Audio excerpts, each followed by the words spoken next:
உங்களது மன வாழ்க்கையை மகிழ்ச்சியாக மாற்றிட நம்ம தமிழ் முருகன் சேனல் சார்பாக வாழ்த்துக்களை தெரிவித்துக் கொள்கிறோம். நம்ம சேனலில் போடக்கூடிய வரன் விவரங்கள் அனைத்தும் முற்றிலும் முழுக்க இலவசமானவையே. இந்த தகவல்கள் அனைத்தும் பெண் வீட்டாரின் முழு சம்மதத்தோடு பதிவிடுகிறோம். மணமகளின் புகைப்படமானது அவர்களின் பிரைவசி காரணமாகவே மறைக்கப்பட்டுள்ளது. இப்போ தான் நம்ம சேனலை ஃபஸ்ட் டைம் பார்க்குறவங்களா நீங்கள் இருந்தால் மறக்காமல் நம்ம சேனலை சப்ஸ்கிரைப் பண்ணுங்கள், லைக் பண்ணுங்கள், ஷேர் பண்ணுங்கள். அப்போ தான் நம்ம சேனல் போடக்கூடிய வீடியோக்கள் உங்களுக்கு நோட்டிஃபிகேஷனாக வரும். மணமகளுடைய பெயர்னு பார்த்துட்டிங்கன்னா சத்யா. இவங்களுக்கு வயது வந்துட்டு 36 வயது ஆகுது. இவங்களுடைய ஜாதின்னு பார்த்துட்டிங்கன்னா இந்து சமுதாயத்தில் தெலுங்கு போயர் உட்பிரிவை சேர்ந்தவங்க. இவங்களுடைய ராசி வந்துட்டு கும்பராசி, சதயம் நட்சத்திரத்தை சேர்ந்தவங்க.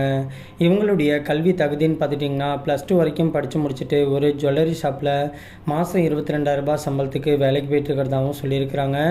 இந்த மணமகளுடைய திருமண நிலைன்னு பார்த்துட்டிங்கன்னா முதல் அல்லது மறு திருமணத்துக்கு சம்மதமும் தெரிவிச்சிருக்கிறாங்க. ஏன்னா இவங்களுக்கு வந்துட்டு முதல் திருமணமாகி தன்னுடைய கணவர் கூட வாழ பிடிக்காமல் கருத்து வேறுபாடு காரணமாக பிரிஞ்சு இவங்க தனிமையில் தான் வாழ்ந்துக்கிட்டு இருக்கிறதாகவும் சொல்லியிருக்கிறாங்க. இவங்க வந்துட்டு முறைப்படி விவாகரத்து வாங்கிட்டதாகவும் சொல்லியிருக்கிறாங்க. இந்த மணமகள் வந்துட்டு ஒரு நடுத்தர குடும்பத்தைச் சேர்ந்த மணமகள் அப்படிங்கிறதுனால தன்னமறிய ஒரு நடுத்தர குடும்பத்தைச் சேர்ந்த மணமகன் கிடைச்சா அடுத்த முகூர்த்தத்திலேயே திருமணத்தை வச்சுக்கலாம்னு சொல்லியிருக்கிறாங்க.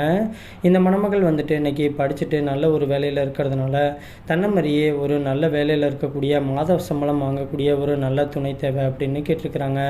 இந்த மணமகளுக்கு சொந்த வீடு, விவசாய நிலம்ட்டு எல்லா வசதியுமே இருக்கிறதாகவும் சொல்லியிருக்கிறாங்க.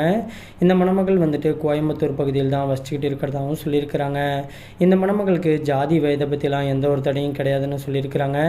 இவங்களை உங்களுக்கு பிடிச்சிருந்துச்சு அப்படின்னா ஸ்க்ரீனில் தெரிகிற இந்த வாட்ஸ்அப் நம்பர் அப்படின்னா மின்னஞ்சல் முகவரிக்கு உங்களுடைய முழு தகவலையும் அமுச்சு விட்டீங்க அப்படின்னா பெண் வீட்டார் சைடு நாங்கள் அமுச்சு விட்டு அவங்களுக்கும் உங்களை பிடிக்கக்கூடிய பட்சத்தில் அவங்களே உங்களுக்கு தொடர்பு கொள்கிறேன்னு சொல்லியிருக்கிறாங்க. அதுக்கு அடுத்த மணமகளுடைய பெயர்னு பார்த்துட்டிங்கன்னா அனுஷியா. இவங்களுக்கு வயது வந்துட்டு 40 வயது ஆகுது. இவங்களுடைய ஜாதின்னு பார்த்துட்டிங்கன்னா இந்து சமுதாயத்தில் வன்னியர் உட்பிரிவை சேர்ந்தவங்க. இவங்களுடைய ராசி வந்துட்டு ரிஷப ராசி, கிருத்திகை நட்சத்திரத்தை சேர்ந்தவங்க. இவங்களுடைய கல்வி தகுதின்னு பார்த்துட்டிங்கன்னா பிகாம் வரைக்கும் படித்து முடிச்சுட்டு சொந்தமாக ஃபேன்சி ஸ்டோர் வந்துட்டு வச்சுருக்கிறதாகவும் சொல்லியிருக்கிறாங்க. இந்த மணமகளுடைய திருமண நிலைன்னு பார்த்துட்டிங்கன்னா முதல் அல்லது மறு திருமணத்துக்கு சம்மதமும் தெரிவிச்சிருக்கிறாங்க. ஏன்னா இவங்களுக்கு வந்துட்டு முதல் திருமணமாகி தன்னுடைய கணவர் வந்துட்டு இப்போ கடைசியாக வந்த கொரோனா அட்டாக்கில் வந்துட்டு இறந்துட்டதுனால இந்த மணமகள் வந்துட்டு தனக்கு கடைசி வரைக்கும் ஒரு ஆண் துணை தேவைப்படுறதுனால இன்றைக்கி இவங்க மறு திருமணத்துக்கு வரம் தேடிட்டு இருக்கிறதாகவும் சொல்லியிருக்கிறாங்க. இந்த மணமகளுக்கு சொந்த வீடு, எல்லா வசதியுமே இருக்கிறதாகவும் சொல்லியிருக்கிறாங்க. இந்த மணமகள் வந்துட்டு இப்போதைக்கு மதுரையில் தான் வசிச்சுட்டு இருக்கிறதாகவும் சொல்லியிருக்கிறாங்க. மணமகள் வந்துட்டு எந்த ஒரு ஜாதியாக இருந்தாலும் பரவாயில்ல, கலப்பு திருமணமாக இருந்தாலும் ஒன்றும் பிரச்சனை கிடையாது, வயதை பற்றிலாம் எந்த ஒரு தடையுமே தனக்கு கிடையாதுன்னு சொல்லியிருக்கிறாங்க.